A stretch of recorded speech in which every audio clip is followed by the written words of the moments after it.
കേരള ചരിത്രവുമായി ബന്ധപ്പെട്ട യൂറോപ്യന്മാരുടെ വരവ് എന്ന സബ് ഡിവിഷനിലെ രണ്ട് വിദേശ ശക്തികളുടെ വരവിനെ കുറിച്ച് നമ്മൾ പറഞ്ഞു കഴിഞ്ഞു ഓൾറെഡി. പോർച്ചുഗീസുകാരെ കുറിച്ചും ഡച്ചുകാരെ കുറിച്ചും. ഇന്നത്തെ ഈ ഒരു വീഡിയോ സെക്ഷനിൽ മൂന്നാമതെത്തിയ വിദേശ ശക്തിയായ ബ്രിട്ടീഷുകാരെ കുറിച്ചാണ് നമ്മൾ ചർച്ച ചെയ്യാൻ പോകുന്നത്, അല്ലെങ്കിൽ പഠിക്കാൻ പോകുന്നത്. ഈ വന്നവരിൽ ഏറ്റവും കൂടുതൽ കാര്യങ്ങൾ നമുക്ക് പഠിക്കാനുള്ളത് ബ്രിട്ടീഷുകാരെ കുറിച്ചാണ്. അത്രത്തോളം പ്രാധാന്യം ബ്രിട്ടീഷുകാർക്ക് നമ്മൾ പഠിക്കുന്ന ടോപ്പിക്സിലൊക്കെ ഉണ്ട്. അതുകൊണ്ട് ഇന്നത്തെ ഈ വീഡിയോ നമുക്ക് ഡീറ്റെയിൽഡ് ആയിട്ട് തന്നെ പഠിക്കാം. സോ നമുക്ക് വീഡിയോയിലോട്ട് പോവാം. നിങ്ങൾക്ക് എല്ലാവർക്കും ഇഷ്ടമാകും എന്ന് വിചാരിക്കുന്നു. സോ നമുക്ക് വീഡിയോയിലോട്ട് പോകാം. ഇന്ത്യയിൽ ആദ്യമെത്തിയ വിദേശികളെ നമ്മൾ പറഞ്ഞതാണ് പോർച്ചുഗീസുകാര്, അതിനുശേഷം ഡച്ച്, അതിനുശേഷം ബ്രിട്ടീഷ്, അവസാനം ഫ്രഞ്ചുകാർ. ഈ ഒരു ഓർഡറിലാണ് വിദേശ ശക്തികൾ കേരളത്തിൽ അല്ലെങ്കിൽ ഇന്ത്യയിൽ എത്തുന്നത്. അങ്ങനെ വന്നതിൽ മൂന്നാമത് വന്ന വിദേശ ശക്തിയാണ് ആര്? ബ്രിട്ടീഷുകാർ. ഇന്ത്യയിൽ ആദ്യമെത്തിയ ഇംഗ്ലീഷുകാരൻ എന്ന് പറയുന്നത് മാസ്റ്റർ റാൽഫ് ഫിച്ച് ആണ്. മാസ്റ്റർ റാൽഫ് ഫിച്ച് 1583 അദ്ദേഹം ആദ്യമായിട്ട് ഇന്ത്യയിൽ എത്തുന്നത്. മാസ്റ്റർ റാൽഫ് ഫിച്ച് 1583 ഇദ്ദേഹം ഇന്ത്യയിൽ എത്തുന്നതായ ഇംഗ്ലീഷുകാരനാണ്. ഇദ്ദേഹം ഒരു സഞ്ചാരിയായിരുന്നു കേട്ടോ. ഒരു സഞ്ചാരിയായിരുന്നു ഇദ്ദേഹം, അല്ലാതെ ഒരു കച്ചവട ആവശ്യത്തിന് വേണ്ടി വന്നതൊന്നുമല്ല. ഇദ്ദേഹം ഒരു സഞ്ചാരിയായിരുന്നു. ഇദ്ദേഹം അക്ബറിന്റെ സദസ്സ് സന്ദർശിക്കുന്നു. അങ്ങനെ അക്ബറിന്റെ സദസ്സ് സന്ദർശിച്ച ആദ്യത്തെ ഇംഗ്ലീഷുകാരൻ ആരാണ്? മാസ്റ്റർ റാൽഫ് ഫിച്ച് ആണ്. ഇദ്ദേഹം അക്ബറിന്റെ സദസ്സാണ് സന്ദർശിക്കുന്നതെന്ന് ഓർത്തിരിക്കുക. ഇദ്ദേഹത്തിന് ഒരു വിശേഷണമുണ്ട്.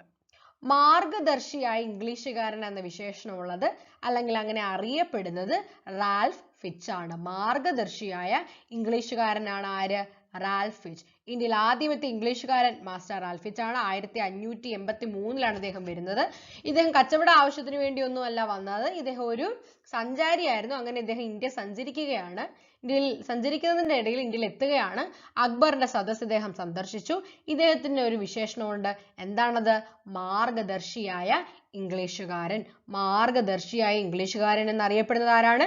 റാൽഫ് ഫിച്ച് ആണ്. അപ്പൊ ആദ്യമേ വന്നതായിട്ടുള്ള ഒരു വ്യക്തി ഇംഗ്ലീഷുകാരനെ കുറിച്ച് നമ്മൾ പറഞ്ഞു. ഇനി East India Company, English East India Company സ്ഥാപിതമാകുന്നത് എന്നാണെന്ന് നോക്കാം. 1600 December 31 English East India Company സ്ഥാപിക്കുന്നത്. ഇംഗ്ലീഷ് ഈസ്റ്റ് ഇന്ത്യ കമ്പനി സ്ഥാപിതമാകുന്നത് 1600. ഓർക്കാൻ എളുപ്പമാണ്. 1600 ഡിസംബർ 31 ആ ഒരു ദിവസമാണ് ഇംഗ്ലീഷ് ഈസ്റ്റ് ഇന്ത്യ കമ്പനി സ്ഥാപിതമാകുന്നത്. എവിടെയാണ് സ്ഥാപിതമാകുന്നത്? ഇംഗ്ലണ്ടിലെ ലണ്ടനിലാണ് ഇംഗ്ലീഷ് ഈസ്റ്റ് ഇന്ത്യ കമ്പനി സ്ഥാപിതമാകുന്നത്. ഇംഗ്ലണ്ടിലെ ലണ്ടനിലാണ് ഈ ഇംഗ്ലീഷ് ഈസ്റ്റ് ഇന്ത്യ കമ്പനി സ്ഥാപിതം ആകുന്നത്.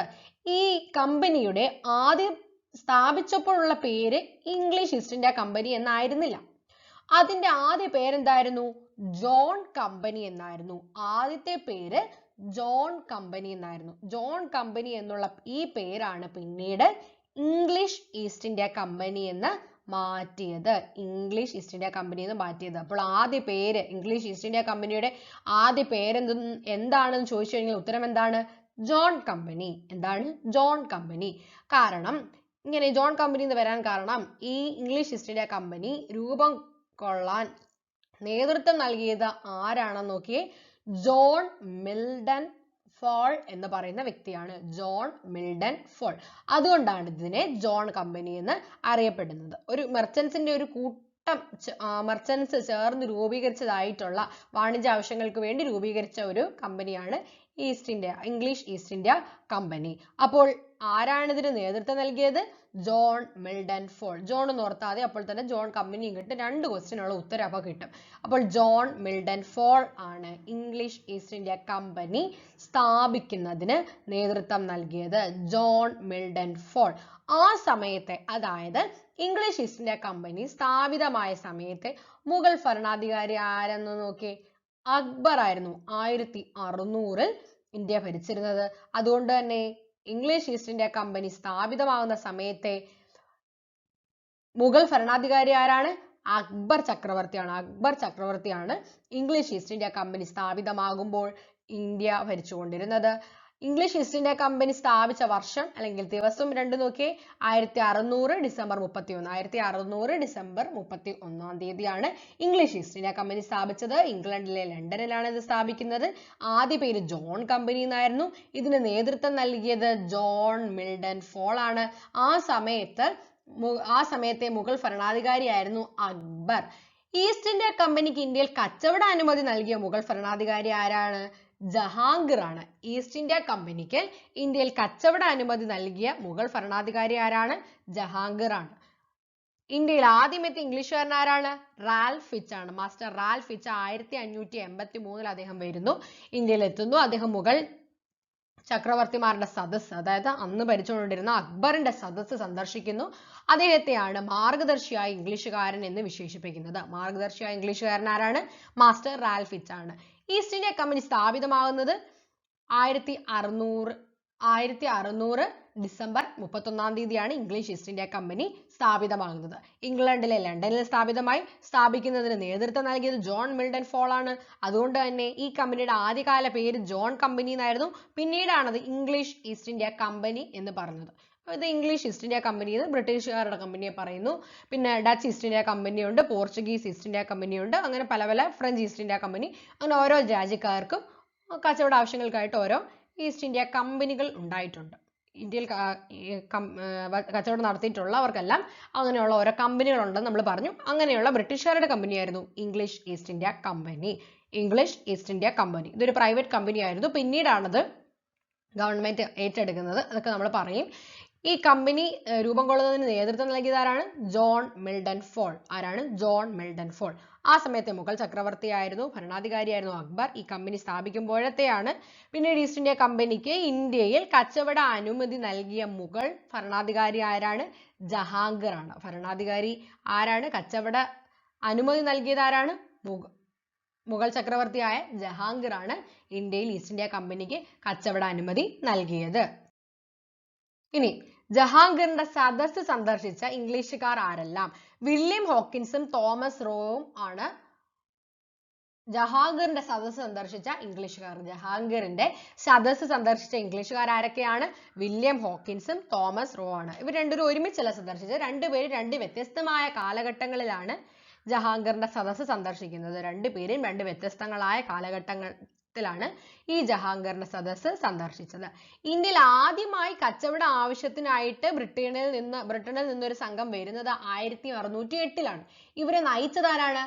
വില്യം ഹോക്കിൻസ് ആണ്. ആരാണ്? വില്യം ഹോക്കിൻസ് ആണ്. അപ്പോൾ ഇന്ത്യയിൽ ആദ്യമായിട്ട് ബ്രിട്ടീഷുകാർ കച്ചവടത്തിനായിട്ട് വരുന്നത് എന്നാണ്? 1608-ലാണ്. അതായത് ഇന്ത്യയിൽ ആദ്യമായി വരുന്ന ബ്രിട്ടീഷ് കച്ചവട സംഘം ഇവിടെ എത്തിയത് എന്നാണ്? 1608-ലാണ്. ഇതിനെ നയിച്ചതാരാണ്? William Hawkins. ഇനി ഇവരെത്തിയ കപ്പലിന്റെ പേരോട് ഇവിടെ പറയുന്നുണ്ട്, ഹെക്ടർ. ഇവർ ഏത് കപ്പലിലാണ് ഇവിടെ വന്നത്?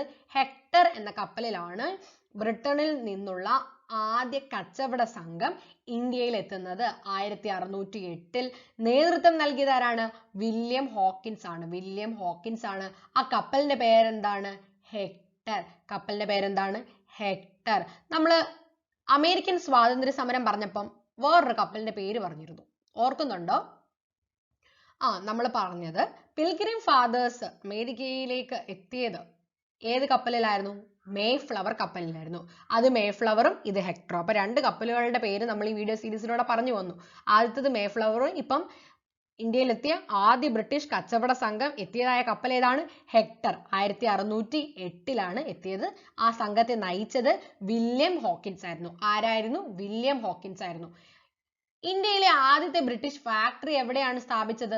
സൂററ്റിലാണ് ഇന്ത്യയിലെ ആദ്യത്തെ ബ്രിട്ടീഷ് ഫാക്ടറി സ്ഥാപിക്കുന്നത്. ഇന്ത്യയിലെ ആദ്യത്തെ ബ്രിട്ടീഷ് ഫാക്ടറി എവിടെയാണ് സ്ഥാപിച്ചത്? സൂററ്റിലാണ് ഇന്ത്യയിലെ ആദ്യത്തെ ബ്രിട്ടീഷ് ഫാക്ടറി സ്ഥാപിക്കുന്നത്. ഡച്ച് ഫാക്ടറി എവിടെയായിരുന്നു ആദ്യത്തേത് വന്നത്? മസൂലി പട്ടണത്തായിരുന്നു ഡച്ച് ഫാക്ടറി വരുന്നത്. പക്ഷെ ആദ്യത്തെ ബ്രിട്ടീഷ് ഫാക്ടറി വരുന്നത് സൂററ്റിലാണ്. ആദ്യത്തെ ബ്രിട്ടീഷ് ഫാക്ടറി വരുന്നത് സൂററ്റിലാണ്. ഇനി ബ്രിട്ടീഷുകാർ ഇന്ത്യയിൽ നിർമ്മിച്ച ആദ്യ കോട്ടയാണ് സെന്റ് ജോർജ് കോട്ട, ഫോർട്ട് സെന്റ് ജോർജ്. എവിടെയാണത്? മദ്രാസിലെ ഫോർട്ട് സെന്റ് ജോർജ് ആണ് ബ്രിട്ടീഷുകാർ ഇന്ത്യയിൽ നിർമ്മിച്ച ആദ്യ കോട്ട. ബ്രിട്ടീഷുകാർ ഇന്ത്യയിൽ നിർമ്മിച്ച ആദ്യ കോട്ടയാണ് ഫോർട്ട് സെന്റ് ജോർജ് അല്ലെങ്കിൽ സെന്റ് ജോർജ് കോട്ട. എവിടെയാണത്? മദ്രാസിലാണ്. അപ്പോൾ മദ്രാസിലും അവർക്ക് നല്ലൊരു സ്ഥാനം ഉറപ്പിക്കാൻ സാധിച്ചു എന്നുള്ളതിന്റെ തെളിവാണ് അവർ ഒരു കോട്ട കിട്ടുന്നത്. ഇന്ത്യയിലെ തന്നെ ആദ്യ കോട്ടയാണ്, ബ്രിട്ടീഷുകാർ നിർമ്മിച്ച ആദ്യ കോട്ടയാണ് ഫോർട്ട് സെന്റ് ജോർജ്. ബ്രിട്ടീഷുകാർ നിർമ്മിച്ച ഇന്ത്യയിലെ ആദ്യ കോട്ടയാണ് ഫോർട്ട് സെന്റ് ജോർജ്. നമ്മൾ അന്ന് ഈ പോർച്ചുഗീസുകാരെ കുറിച്ച് പഠിച്ചപ്പം ആദ്യ യൂറോപ്യന്മാർ കിട്ടിയതായ കുറെ കോട്ടകളെ കുറിച്ചൊക്കെ പഠിച്ചു. ആദ്യ കോട്ടയായിരുന്നു പള്ളിപ്പുറം കോട്ട അല്ലെങ്കിൽ ആയക്കോട്ട എന്നൊക്കെ പറഞ്ഞ് ഫോർട്ട് മാനുവൽ കോട്ട. നമ്മൾ അതൊക്കെ പോർച്ചുഗീസുകാരെ കുറിച്ച് പഠിച്ചപ്പോൾ പറഞ്ഞതാണ്. അപ്പോൾ ഇവിടെ ശ്രദ്ധിക്കുക, ബ്രിട്ടീഷുകാർ ഇന്ത്യയിൽ നിർമ്മിച്ച ആദ്യ കോട്ടയാണെന്ത്?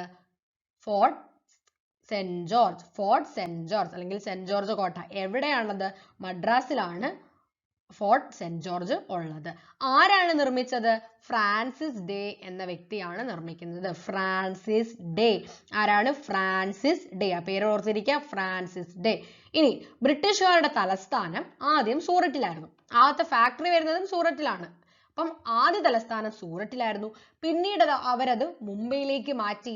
മുംബൈയിലേക്ക് മാറ്റിയത് ഏത് വർഷമാണ്? 1687 സൂററ്റിൽ നിന്ന് മുംബൈയിലേക്ക് അവരുടെ തലസ്ഥാനം മാറ്റിയത്. അന്നത്തെ ബോംബെ. 1687 സൂററ്റിൽ നിന്ന് ബോംബെയിലേക്ക് തലസ്ഥാനം മാറ്റുന്നത്. 1687 തലസ്ഥാനം സൂററ്റിൽ നിന്ന് ബോംബെയിലേക്ക് മാറ്റുന്നത്. വാണിജ്യ ആവശ്യങ്ങൾക്കായി ആദ്യം കേരളത്തിലെത്തിയ ഇംഗ്ലീഷുകാരൻ ആരാന്ന് നോക്കിയേ? ക്യാപ്റ്റൻ കീലിംഗ് ആണ് വാണിജ്യ ആവശ്യങ്ങൾക്കായി ആദ്യം കേരളത്തിൽ എത്തുന്നത്. 1615 വാണിജ്യ ആവശ്യങ്ങൾക്കായി ആദ്യം കേരളത്തിൽ എത്തിയ ഇംഗ്ലീഷുകാരൻ ആരാണ്? ക്യാപ്റ്റൻ കീലിംഗ് ആണ്. Captain Keeling. അപ്പോൾ ജഹാംഗീറിന്റെ സദസ്സ് സന്ദർശിച്ച ഇംഗ്ലീഷുകാർ ആരൊക്കെയാണ്? വില്യം ഹോക്കിൻസും തോമസ് റോ ആണ്. ഇന്ത്യയിൽ ആദ്യമായി വരുന്ന ബ്രിട്ടീഷ് സംഘം എന്നാണ് ഇവിടെ എത്തുന്നത്? 1608 നയിച്ചത് വില്യം ഹോക്കിൻസ് ആണ്. ഹെക്ടർ എന്ന കപ്പലിലാണ് അവർ ഇവിടെ എത്തുന്നത്. ഇന്ത്യയിലെ ആദ്യത്തെ ബ്രിട്ടീഷ് ഫാക്ടറി എവിടെയാണ് അവർ സ്ഥാപിക്കുന്നത്? സൂററ്റിൽ സ്ഥാപിക്കുന്നു. ബ്രിട്ടീഷുകാർ ഇന്ത്യയിൽ നിർമ്മിച്ച ആദ്യ കോട്ടയാണ് ഫോർട്ട് സെന്റ് ജോർജ്. മദ്രാസിലാണ്. ആരാണ് നിർമ്മിച്ചത്? ഫ്രാൻസിസ് ഡേ എന്ന വ്യക്തിയാണ് നിർമ്മിക്കുന്നത്. ബ്രിട്ടീഷുകാരുടെ ആദ്യത്തെ തലസ്ഥാനം സൂററ്റായിരുന്നു. സൂററ്റിൽ നിന്ന് മുംബൈയിലേക്ക് തലസ്ഥാനം മാറുന്നത് 1687 വാണിജ്യ ആവശ്യങ്ങൾക്കായി കേരളത്തിലെത്തിയ ആദ്യ ഇംഗ്ലീഷുകാരൻ ആരാണ്? Captain Keeling. 1615 കേരളത്തിൽ ആദ്യം എത്തിയ ഇംഗ്ലീഷുകാരൻ, അതും വാണിജ്യ ആവശ്യങ്ങൾക്കാണ്. വാണിജ്യ ആവശ്യങ്ങൾക്കായി ആദ്യം എത്തുന്നത് ആരാണ്? Captain Keeling. Captain Keeling. അപ്പോൾ ബ്രിട്ടീഷുകാരെ കുറിച്ച് നമ്മൾ ആദ്യം തൊട്ട് പറഞ്ഞതായ കാര്യങ്ങൾ ഒന്നുകൂടെ നോക്കാം. ഇന്ത്യയിലെത്തിയ ആദ്യ ബ്രിട്ടീഷുകാരൻ ആരാണ്? മാസ്റ്റർ റാൽഫ് ഫിച്ച് ആണ്. അദ്ദേഹമാണ് മാർഗദർശിയായ ഇംഗ്ലീഷുകാരൻ എന്ന വിശേഷണമുള്ളത്.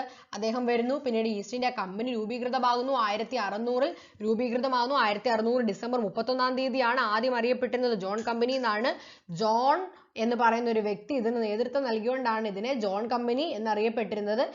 ഇംഗ്ലണ്ടിലെ ലണ്ടനിലാണ് ഈ കമ്പനി സ്ഥാപിച്ചത്. ഇതിന് നേതൃത്വം നൽകിയ ആളുടെ പേരെന്തായിരുന്നു? ജോൺ എന്നായിരുന്നു. അതുകൊണ്ടാണ് ജോൺ എന്ന് ആ കമ്പനി ആദ്യമേ അറിയപ്പെട്ടിരുന്നത്. അദ്ദേഹത്തിന്റെ ഫുൾ നെയിം ജോൺ മിൽഡൺ ഫോൾ എന്നായിരുന്നു. ആ സമയത്തെ മുഗൾ ഭരണാധികാരി ആരായിരുന്നു? അക്ബർ ആയിരുന്നു ആ സമയത്തെ മുഗൾ ചക്രവർത്തി. പക്ഷെ കച്ചവടത്തിന് ഇംഗ്ലീഷ് ഈസ്റ്റ് ഇന്ത്യ കമ്പനിക്ക് അനുമതി നൽകിയത് ആരാണ്? ഇന്ത്യയിൽ കച്ചവടം ചെയ്യുവാൻ ഇംഗ്ലീഷ് ഈസ്റ്റ് ഇന്ത്യ കമ്പനിക്ക് അനുമതി നൽകിയിരുന്നത് ജഹാംഗീർ ആയിരുന്നു. ജഹാംഗീറിന്റെ സദസ്സ് സന്ദർശിച്ച ഇംഗ്ലീഷുകാരാണ് വില്യം ഹോക്കിൻസും തോമസ് റോയും. ഇന്ത്യയിൽ ആദ്യമായി വരുന്ന ബ്രിട്ടീഷ് കച്ചവട സംഘം 1608 ആരുടെ നേതൃത്വത്തിൽ? വില്യം ഹോക്കിൻസിന്റെ നേതൃത്വത്തിൽ. അവരെത്തിയ കപ്പൽ ഹെക്ടർ എന്ന കപ്പലിൽ ഇവിടെ എത്തുന്നു. ആദ്യത്തെ ബ്രിട്ടീഷ് ഫാക്ടറി സൂററ്റിൽ സ്ഥാപിക്കുന്നു. ആദ്യത്തെ കോട്ട മദ്രാസിലെ ഫോർട്ട് സെന്റ് ജോർജ് ആണ്. ഫ്രാൻസിസ് ഡേ എന്ന് പറയുന്ന ഒരാളാണ് നിർമ്മിക്കുന്നത്. പിന്നീട് അവരുടെ തലസ്ഥാനം സൂററ്റിൽ നിന്ന് ബോംബെയിലേക്ക് 1687 മാറ്റുന്നു. വാണിജ്യ ആവശ്യങ്ങൾക്കായി കേരളത്തിലെത്തിയ ആദ്യത്തെ ഇംഗ്ലീഷുകാരൻ ആരാണ്? Captain Keeling. Captain Keeling. അത് 1615 ക്യാപ്റ്റൻ കീലിംഗ് എത്തുന്നത്. ബ്രിട്ടീഷുകാർ കേരളത്തിൽ നിർമ്മിച്ച ആദ്യത്തെ പണ്ടകശാല എവിടെയായിരുന്നു? വിഴിഞ്ഞത്തായിരുന്നു ബ്രിട്ടീഷുകാർ കേരളത്തിൽ നിർമ്മിച്ച ആദ്യത്തെ പണ്ടകശാല. ഇനി പണ്ടകശാല എന്ന് വെച്ചാൽ എന്താണ്? സംഭരണ കേന്ദ്രങ്ങളെയാണ് പണ്ടകശാല എന്ന് അറിയപ്പെടുന്നത്. സംഭരണ കേന്ദ്രങ്ങളെയാണ് പണ്ടകശാല എന്നറിയപ്പെടുന്നത്. ബ്രിട്ടീഷുകാർ കേരളത്തിൽ സ്ഥാപിച്ച ആദ്യ കോട്ട ഏതാണ്? കേരളത്തിൽ സ്ഥാപിച്ച ആദ്യ കോട്ടയാണ് അഞ്ചുതെങ്ങ് കോട്ട. കേരളത്തിൽ സ്ഥാപിച്ച ആദ്യത്തെ കോട്ടയാണ് അഞ്ചുതെങ്ങ് കോട്ട. അഞ്ചുതെങ്ങിൽ സ്ഥാപിച്ചതായ കോട്ട 1695 സ്ഥാപിച്ചതായ കോട്ടയാണ് അഞ്ചുതെങ്ങ് കോട്ട. അന്നത്തെ ആറ്റിങ്ങൽ റാണിയായിരുന്നു ഉമയമ്മ റാണിയുടെ സഹായത്തോടു കൂടി നിർമ്മിച്ചതായ കോട്ടയാണ് ഈ പറഞ്ഞ ആറ്റിങ്ങലുള്ളതായിരുന്ന ആ കോട്ട ഇന്നത്തെ തിരുവനന്തപുരം ജില്ലയിൽ വരും. അപ്പോൾ ബ്രിട്ടീഷുകാർ കേരളത്തിൽ സ്ഥാപിച്ച ആദ്യത്തെ കോട്ടയാണ് അഞ്ചുതെങ്ങിൽ സ്ഥാപിച്ചതായ കോട്ട. ആറ്റിങ്ങൽ റാണിയായ ഉമയമ്മ റാണിയുടെ സഹായത്തോടെ സ്ഥാപിച്ചതാണ്. ഇന്ത്യയിൽ സ്ഥാപിച്ച ആദ്യ കോട്ട മദ്രാസിലെ ഫോർട്ട് സെന്റ് ജോർജ് ആയിരുന്നു. കേരളത്തിൽ സ്ഥാപിച്ച ആദ്യ കോട്ടയായിരുന്നു അഞ്ചുതെങ്ങിലെ കോട്ട. ഉമയമ്മ റാണിയുടെ സഹായത്തോടെയാണ് സ്ഥാപിച്ചത്. ഇനി നോക്കിയേ, ഈ ഇന്ത്യയിൽ ബ്രിട്ടീഷ് ആധിപത്യത്തിനെതിരെ നടന്ന ആദ്യത്തെ സംഘടിത കലാപം ഏതാണ്? ഇന്ത്യയിൽ ബ്രിട്ടീഷ് ആധിപത്യത്തിനെതിരെ നടന്ന ആദ്യ സംഘടിത കലാപമാണ് ആറ്റിങ്ങൽ കലാപം. Very very important question. ഇന്ത്യയിൽ ബ്രിട്ടീഷ് ആധിപത്യത്തിനെതിരെ നടന്ന ആദ്യ സംഘടിത കലാപമാണ് ആറ്റിങ്ങൽ കലാപം. ആറ്റിങ്ങൽ കലാപത്തിന്റെ സംഭവം എന്താണെന്ന് ചോദിച്ചു കഴിഞ്ഞാൽ, ഇത് കുരുമുളകിന്റെ വ്യാപാരത്തില് ബ്രിട്ടീഷുകാർക്ക് ഉള്ള കുത്തകയ്ക്കെതിരെയായിരുന്നു. അപ്പോൾ ഒരു 140 പേരടങ്ങിയ സംഘം, അതായത് 150ഓളം വരുന്നതായ ഒരു സംഘം, ബ്രിട്ടീഷ് സംഘം ആറ്റിങ്ങൽ റാണിയെ കാണാൻ പോകുമ്പോൾ അവിടുത്തെ പ്രാദേശിക ജനങ്ങൾ അവരെ വധിക്കുന്നതായിട്ടുള്ളതായ ഈ സംഭവത്തെയാണ് വധിക്കുകയും ഈ അഞ്ചുതെങ്ങ് കോട്ട ആക്രമിക്കുകയും ചെയ്യുന്നു. ഈ സംഭവത്തെയാണ് ആറ്റിങ്ങൽ കലാപം എന്ന് പറയുന്നത്. ഈ സംഭവത്തെയാണ് ആറ്റിങ്ങൽ കലാപം എന്ന് പറയുന്നത്. അപ്പോൾ ഇന്ത്യയിൽ ബ്രിട്ടീഷ് ആധിപത്യത്തിനെതിരെ നടന്ന ആദ്യ സംഘടിത കലാപമാണ് ആറ്റിങ്ങൽ കലാപം. ഏതാണ്ട് 150ഓളം ബ്രിട്ടീഷ് പട്ടാളക്കാർ ഇതിൽ കൊല്ലപ്പെടുന്നു. അങ്ങനെയാണ് SCERT പുസ്തകത്തിൽ പറയുന്നത്. മറ്റ് സോഴ്സുകളിലൊക്കെ നമ്മൾ നോക്കുമ്പോൾ 140 പേരടങ്ങുന്ന ഒരു സംഘം റാണിയെ കാണാൻ പോകുമ്പോൾ ജനങ്ങൾ അവരെ വധിക്കുന്നു എന്നാണ് കാണുന്നത്. പക്ഷേ SCERT പുസ്തക പ്രകാരം 150ഓളം ബ്രിട്ടീഷ് പട്ടാളക്കാരാണ് അന്ന് കൊല്ലപ്പെടുന്നത്. ആ ഒരു സംഭവത്തെയാണ് ആറ്റിങ്ങൽ കലാപം എന്ന് പറയുന്നത്. ഇത് വളരെ ഇമ്പോർട്ടന്റ് ആണ്. കാരണം ഇന്ത്യയിൽ ബ്രിട്ടീഷ് ആധിപത്യത്തിനെതിരെ നടന്ന ആദ്യത്തെ സംഘടിത കലാപമാണ് ഈ പറഞ്ഞ ആറ്റിങ്ങൽ കലാപം. ഇനി ആറ്റിങ്ങൽ കലാപം എന്നാണ് നടന്നത്? 1721 ഏപ്രിൽ 15-നാണ് ആറ്റിങ്ങൽ കലാപം നടക്കുന്നത്. 1721 ഏപ്രിൽ 15-നാണ് ആറ്റിങ്ങൽ കലാപം നടക്കുന്നത്. ഡേറ്റും ഈ ഒരു കലാപവും ഇതുമായിട്ട് ബന്ധപ്പെട്ട സകലതും ഇമ്പോർട്ടന്റ് ആണ്. കാരണം അത്രത്തോളം പ്രാധാന്യമുണ്ട് ഈ ഒരു സംഭവത്തിന് കേരള ചരിത്രവുമായിട്ടും ഇന്ത്യയുടെ ചരിത്രമായിട്ടും. അതുകൊണ്ട് തന്നെ ഇത് വിട്ടുകളയാതെ ഓർത്തിരിക്കുക. ഇന്ത്യയിൽ ബ്രിട്ടീഷ് ആധിപത്യത്തിനെതിരെ നടന്ന ആദ്യത്തെ സംഘടിത കലാപം ഏതാണ്? ആറ്റിങ്ങൽ കലാപം. എന്നാണ് നടന്നത്? 1721 ഏപ്രിൽ 15-നാണ് നടന്നത്. ഇനി ആറ്റിങ്ങൽ കലാപം നടക്കുമ്പോൾ വേണാടിലെ ഭരണാധികാരി ആരാണ്? വേണാടിലെ ഭരണാധികാരിയായിരുന്നു ആദിത്യവർമ്മ. വേണാടിലെ ഭരണാധികാരി ആരായിരുന്നു? ആദിത്യവർമ്മയായിരുന്നു. ആറ്റിങ്ങൽ കലാപം നടക്കുമ്പോൾ വേണാടിലെ ഭരണാധികാരിയായിരുന്നു ആദിത്യവർമ്മ. ആരായിരുന്നു? ആദിത്യവർമ്മ. ആറ്റിങ്ങൽ കലാപത്തെ തുടർന്ന് ഒപ്പുവെച്ചതായ ഉടമ്പടി ഏതാണ്? വേണാട് ഉടമ്പടിയാണ്. ആറ്റിങ്ങൽ കലാപത്തെ തുടർന്ന് ഒപ്പുവെച്ച ഉടമ്പടിയുടെ പേരാണ് വേണാട് ഉടമ്പടി. അപ്പോൾ ബ്രിട്ടീഷുകാർ കേരളത്തിൽ നിർമ്മിച്ച ആദ്യത്തെ പണ്ടകശാലയാണ് വിഴിഞ്ഞത്ത് നിർമ്മിച്ചതായ പണ്ടകശാല. ബ്രിട്ടീഷുകാർ കേരളത്തിൽ സ്ഥാപിച്ച ആദ്യത്തെ കോട്ട എവിടെയാണ്? അഞ്ചുതെങ്ങിലാണ്. 1695 ആറ്റിങ്ങൽ റാണിയായിരുന്നു ഉമയമ്മ റാണിയുടെ സഹായത്തോടു കൂടിയാണ് അഞ്ചുതെങ്ങിൽ ബ്രിട്ടീഷുകാർ കോട്ട കെട്ടുന്നത്. അതേ തുടർന്ന് ആറ്റിങ്ങൽ കലാപം ഉണ്ടാകുന്നു. ഇന്ത്യയിൽ ബ്രിട്ടീഷ് ആധിപത്യത്തിനെതിരെ നടന്ന ആദ്യത്തെ സംഘടിത കലാപമാണ് ആറ്റിങ്ങൽ കലാപം. ആറ്റിങ്ങൽ കലാപം നടന്നത് 1721 ഏപ്രിൽ 15-നാണ്. ആറ്റിങ്ങൽ കലാപം നടക്കുമ്പോൾ വേണാടിലെ ഭരണാധികാരി ആരാണ്? ആദിത്യവർമ്മയാണ്. ആറ്റിങ്ങൽ കലാപത്തെ തുടർന്ന് ഒപ്പുവെച്ചതായ സന്ധി അല്ലെങ്കിൽ ഉടമ്പടി ഏതാണ്? വേണാട് ഉടമ്പടിയാണ്. ഉത്തരം വേണാട് ഉടമ്പടിയുമാണ്. വേണാട് ഉടമ്പടിയിൽ ഒപ്പുവെച്ചത് ആരല്ല? മാർത്താണ്ഡവർമ്മയും അലക്സാണ്ടർ ഓമുമാണ് വേണാട് ഉടമ്പടിയിൽ ഒപ്പുവെക്കുന്നത്. ആറ്റിങ്ങൽ കലാപത്തെ തുടർന്ന് നടന്നതായിട്ടുള്ള ഉടമ്പടിയാണ് വേണാട് ഉടമ്പടി. അതിൽ ഒപ്പുവെച്ചത് മാർത്താണ്ഡവർമ്മ, അതായത് നെയ്യാറ്റിൻകരയുടെ രാജകുമാരൻ എന്ന പേരിൽ മാർത്താണ്ഡവർമ്മയും ഇംഗ്ലീഷുകാരൻ എന്ന നിലയിൽ അലക്സാണ്ടർ ഓമുമാണ് ഇതിൽ ഒപ്പുവെക്കുന്നത്. ഇനി നമ്മൾ കാണുന്നത് കുറച്ച് സന്ധികളെ കുറിച്ചാണ്. ഇതെല്ലാം SCERT പുസ്തകത്തിൽ വരുന്നത് കൊണ്ട് ഇമ്പോർട്ടന്റ് ആണ്, നമുക്ക് വിട്ടുകളയാൻ പറ്റത്തില്ല. SCERT 12ാം ക്ലാസ്സിലെ ചരിത്ര പുസ്തകത്തിൽ പരാമർശിക്കുന്നതായിട്ടുള്ള കുറച്ച് സന്ധികളാണ് ഇനി പറയുന്നത്. ഈ ഒരു സന്ധികളുടെയൊക്കെ ഫലമായിട്ടാണ് കേരളം ബ്രിട്ടീഷ് ഭരണത്തിന്റെ കീഴിലേക്ക് വരുന്നത്. ആദ്യമേ മലബാർ എങ്ങനെയാണ് ബ്രിട്ടീഷുകാരുടെ ഭരണത്തിന് കീഴിലേക്ക് വരുന്നത് നോക്കാം. ശ്രീരംഗപട്ടണം സന്ധി 1792. അങ്ങനെ മലബാർ, ആ സന്ധിക്ക് ശേഷം മലബാർ ടിപ്പു സുൽത്താനിൽ നിന്ന് ബ്രിട്ടീഷുകാർക്ക് ലഭിക്കുന്നു. 1792 ശ്രീരംഗപട്ടണം സന്ധിക്ക് ശേഷം മലബാർ ടിപ്പു സുൽത്താനിൽ നിന്ന് ബ്രിട്ടീഷുകാർക്ക് ലഭിച്ചു. പിന്നെ 1800 മലബാർ മദ്രാസ് ഗവൺമെന്റിന്റെ കീഴിൽ വരുന്നു. മലബാർ മദ്രാസ് ഗവൺമെന്റിന്റെ കീഴിൽ 1800 വരുന്നു. ഇനി കൊച്ചിയുടെ കാര്യം പറയുകയാണെങ്കിൽ 1791 കൊച്ചി ബ്രിട്ടീഷുകാരുടെ ഒരു സാമന്ത രാജ്യമായി, ബ്രിട്ടീഷുകാരുമായിട്ട് ഒരു കരാറിൽ കൊച്ചി ഏർപ്പെട്ടതോടുകൂടി ബ്രിട്ടീഷുകാരുടെ ഒരു സാമന്ത രാജ്യമായി, ഒരു വാസൽ ആയി കൊച്ചി ബ്രിട്ടീഷുകാരുടെ ഒരു സാമന്ത രാജ്യമായി. പിന്നീട് 1800 മലബാറിന്റെ കൂട്ട് തന്നെ കൊച്ചി മദ്രാസ് ഗവൺമെന്റിന്റെ കീഴിൽ വരുന്നു. മദ്രാസ് ഗവൺമെന്റിന്റെ കീഴിൽ വരുന്നു. പിന്നീട് ഈ തിരുവിതാംകൂറിന്റെ കാര്യം പറയുകയാണെങ്കിൽ 1795 അവർ ഒരു കരാറിൽ ഒപ്പിടുന്നു. തിരുവിതാംകൂറിലെ രാജാവ് ബ്രിട്ടീഷുകാരുടെ മേൽക്കോയ്മ അത് പ്രകാരം അംഗീകരിക്കുകയാണ് ചെയ്യുന്നത്. പിന്നീട് 1805 ആയപ്പോൾ വീണ്ടും ഒരു കരാറിൽ ഒപ്പുവെക്കുന്നു, ഒരു കരാറിൽ ഏർപ്പെടുന്നു. അത് കാരണം ഒരു സബ്സിഡറി അലയൻസിൽ ഒപ്പുവെക്കുന്നു. അത് പ്രകാരം ഒരു ബ്രിട്ടീഷുകാരുടെ ഒരു സബ്സിഡറി അലൈ ആയിട്ട് ഈ പറഞ്ഞ തിരുവിതാംകൂർ മാറുന്നു. സബ്സിഡറി അലയൻസ് എന്താണ്, ഡോക്ട്രിൻ ഓഫ് ലാപ്സ് എന്താണ്, ഇതൊക്കെ ബ്രിട്ടീഷുകാർ സ്വീകരിച്ചിരുന്ന ചില നയങ്ങളാണ്. ഇതൊക്കെ എന്താണ് നമ്മൾ ഇന്ത്യ ചരിത്രത്തിലേക്ക് കടക്കുമ്പോൾ വ്യക്തമായി അപ്പോൾ പറഞ്ഞു തരാം. അതുകൊണ്ടാണ് ഇപ്പോൾ അതിനെക്കുറിച്ച് ഡീറ്റെയിൽഡ് ആയിട്ട് പറയാത്തത്.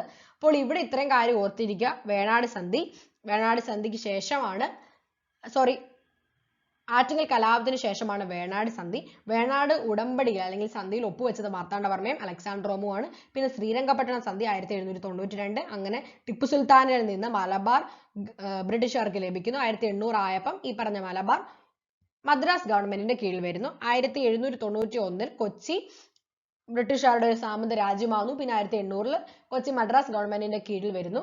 പിന്നെ 1795 ഒരു കരാർ പ്രകാരം തിരുവിതാംകൂർ രാജാവ് ബ്രിട്ടീഷുകാരുടെ മേൽക്കോയ്മ അംഗീകരിക്കുന്നു. പിന്നീട് 1805 ആയപ്പം തിരുവിതാംകൂർ ബ്രിട്ടീഷുകാരുടെ സബ്സിഡറി അലയായി മാറുകയാണ്. അത്രയും കാര്യങ്ങളാണ് നമ്മൾ എങ്ങനെയാണ് ഈ ഒരു ബ്രിട്ടീഷ് ഭരണത്തിന് കീഴിലേക്ക് കേരളം വന്നു എന്നതിൽ പറയാനുള്ളത്. പിന്നീട് സ്വാതന്ത്ര്യ സമരവും ദേശീയ പ്രസ്ഥാനങ്ങളെ കുറിച്ചൊക്കെ ഇതിന്റെ തുടർച്ചയായിട്ട് വരും.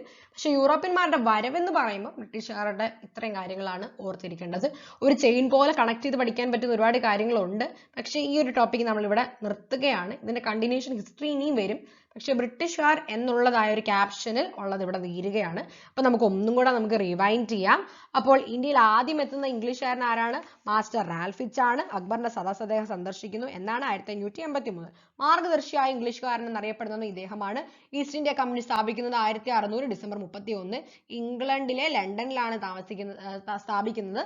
അന്നത് അറിയപ്പെട്ടിരുന്ന ജോൺ കമ്പനി എന്നാണ്. ഇതിന് നേതൃത്വം നൽകിയത് ജോൺ മിൽഡൺ ഫോൾ ആണ്. ആ സമയത്ത് ഈ മുഗൾ ഭരണാധികാരിയായിരുന്നു അക്ബർ.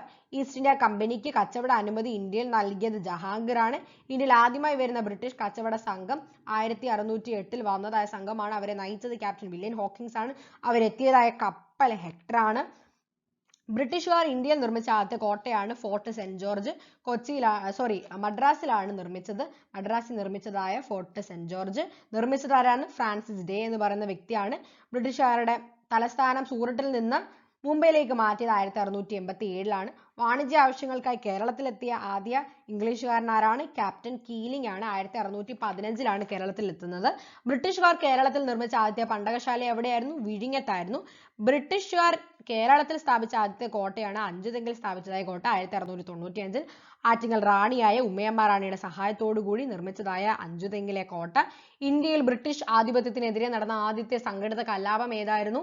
ആറ്റിങ്ങൽ കലാപം. നടന്നത് 1721 ഏപ്രിൽ 15 ആയിരുന്നു നടന്നത്. ആറ്റിങ്ങൽ കലാപം നടക്കുമ്പോഴത്തെ വേണാടിലെ ഭരണാധികാരിയായിരുന്നു ആദിത്യവർമ്മ. ആറ്റിങ്ങൽ കലാപത്തെ തുടർന്ന് ഒപ്പുവെച്ച ഉടമ്പടിയാണ് വേണാട് ഉടമ്പടി. വേണാട് ഉടമ്പടിയിൽ ഒപ്പുവെച്ചത് മാർത്താണ്ഡവർമ്മയാണ്. നെയ്യാറ്റിൻകരയുടെ രാജകുമാരൻ എന്ന ടൈറ്റിൽ അദ്ദേഹം ഒപ്പുവെച്ചു. ഇംഗ്ലീഷുകാരൻ ആരാണ് ഒപ്പുവെച്ചത്? അലക്സാണ്ടർ ഓം. ശ്രീരംഗപട്ടണം സന്ധിയാണ് പിന്നീട് വന്നത്. 1792 മലബാർ ടിപ്പു സുൽത്താനിൽ നിന്ന് നമ്മുടെ ബ്രിട്ടീഷുകാർക്ക് ലഭിക്കുന്നു. 1800 മലബാർ മദ്രാസ് ഗവൺമെന്റിന്റെ കീഴിൽ വരുന്നു.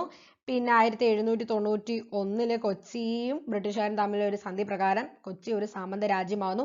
1800 കൊച്ചിയും ഈ പറഞ്ഞ മലബാറിന്റെ കൂടെ മദ്രാസ് പ്രസിഡൻസിയുടെ ഭാഗമായിട്ട് മദ്രാസ് ഗവൺമെന്റിന്റെ ഭാഗമായിട്ട് വരുന്നു.